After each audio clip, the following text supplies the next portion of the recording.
Does higher consciousness relate to the primitive? There is a lot of people talking about consciousness, and we had a bit of a conversation about this the other evening when I had some of my students round to have an ancestral session. I think a lot about this because these words happen to crop up everywhere, higher consciousness. The main reason why I'm doing this video is to talk about the idea of consciousness and unconsciousness and even higher and lower consciousness in relation to the primitive. If we think about earlier people, they only thought about the basic, general, simple things that they had to do.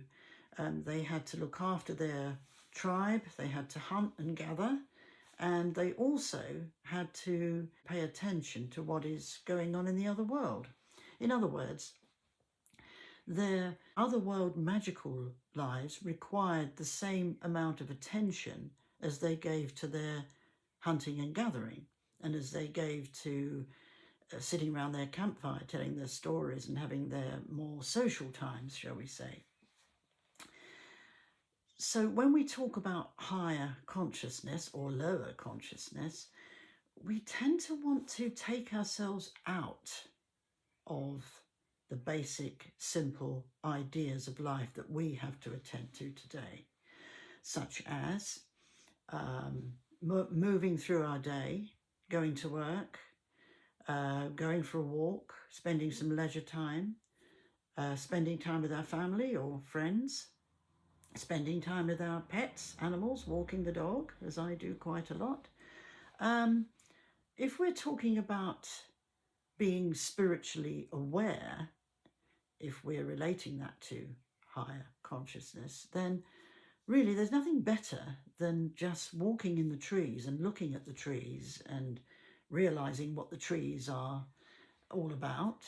There's nothing better than walking by the sea, walking by a stream or a river and seeing what that's all about as well, on a fundamental, basic, simple level. Now, that doesn't mean it's mundane. That means it's enriched. You are enriched if you're just with a stream, just being in the present moment with a stream. You've all heard me talk about being in the present moment, and this is very crucial, really, if we're talking about connecting with the natural world, connecting with a part of ourselves that is ancient, connecting with everything and everyone around us in that primitive, simple, straightforward way.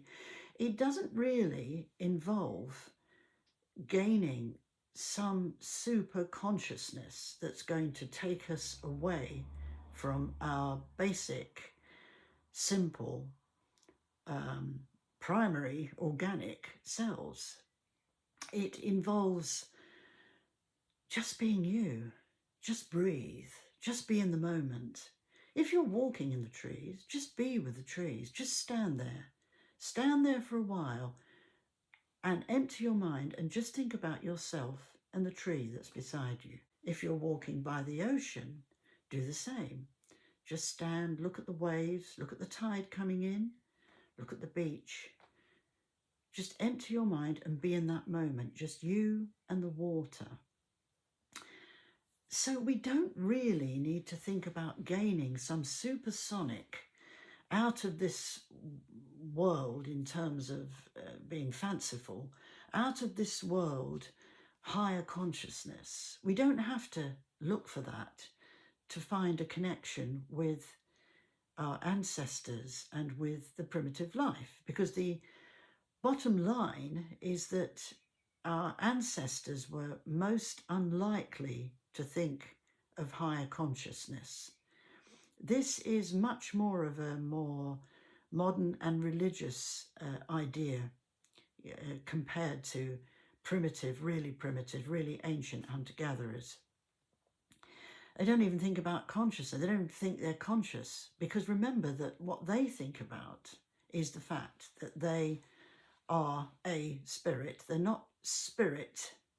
Some people say to me, spirit does this and spirit does that. They are a spirit, a part of what the universe is composed of, a part of life, one single part of life, if you like.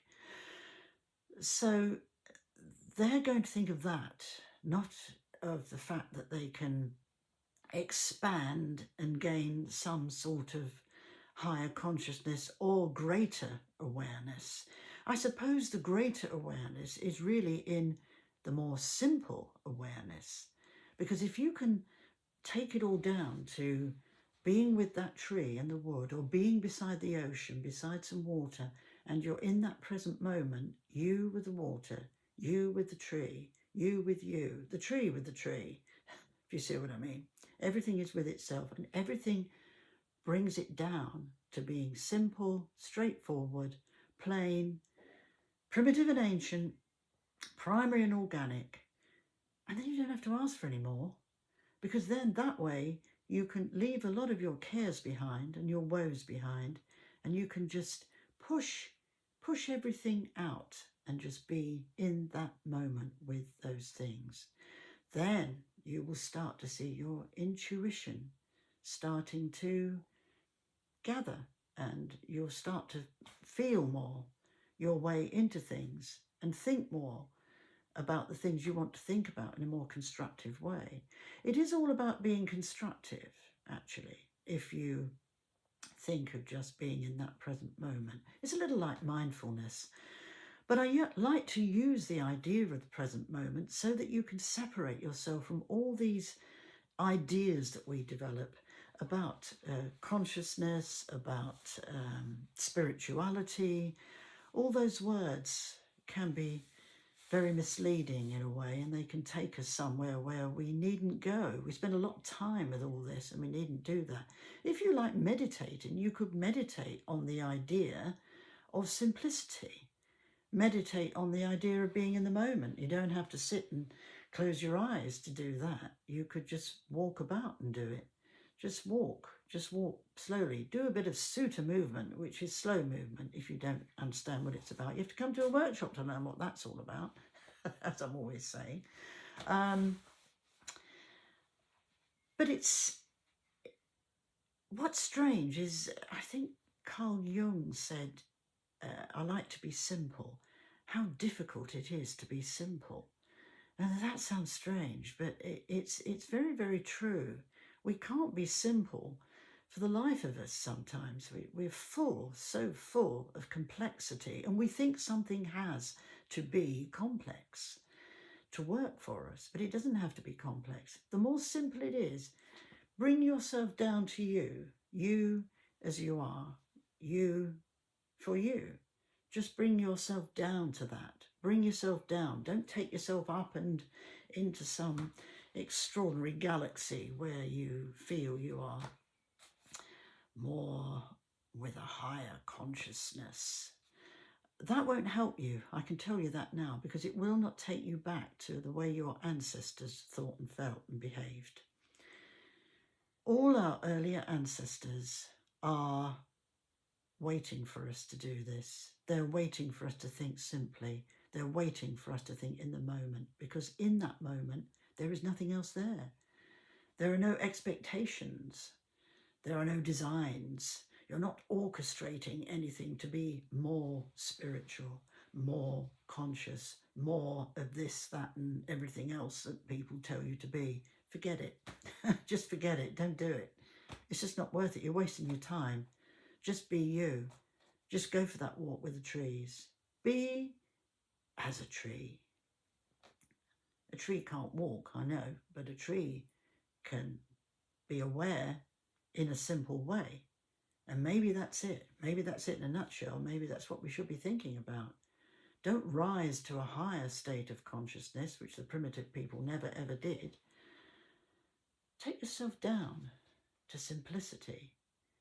The greater the simplicity, the greater the awareness. So do some practicing with this, and then let me know in the comments what you've done, how it's affected you, and what you think you can do to gain more simplicity How simple can you be? How in the moment can you be? Perhaps we all need to start exploring a lot of this to gain more satisfaction out of what we do with our lives. Gain more awareness rather than consciousness. Perhaps that's the key. So, does higher consciousness relate to the primitive? No, it don't. And it never will. Simple. Just be simple. Do some practicing. I'm sure it will help you along your way through this strange old life we're having to live with. Okay, thanks for listening. And I'll talk to you again with another thrilling video very, very soon. Take care.